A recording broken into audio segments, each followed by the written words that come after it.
యువతకు నాణ్యమైన నైపుణ్య శిక్షణ అందించడంతో పాటు మెరుగైన ఉపాధి అవకాశాలు కల్పించేందుకు ప్రభుత్వం కృషి చేస్తోందని ప్రభుత్వ విప్ ఎమ్మెల్యే ఎన్ఎం శ్రీనివాసరెడ్డి పేర్కొన్నారు.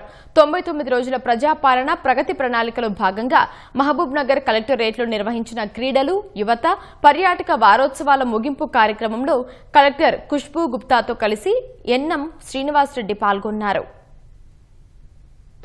పిల్లలకి యువతకు స్కిల్ డెవలప్మెంట్ ఇవ్వడం, వాళ్ళను ప్లేస్మెంట్ చేయించడం, తర్వాత ప్రభుత్వ పాఠశాలను అభివృద్ధి చేయడం, వాళ్ళకు మంచి చదువును చెప్పించడం, వాళ్ళ కాళ్ళ మీద వాళ్ళు నిలబడేటట్టు చేయడం, అలాగే స్పోర్ట్స్లో కూడా వాళ్ళు రాణించేటట్టు చేయడం, ఇది మా లక్ష్యాలుగా మేము నిర్దేశించుకొని పనిచేస్తూ ఉన్నాం.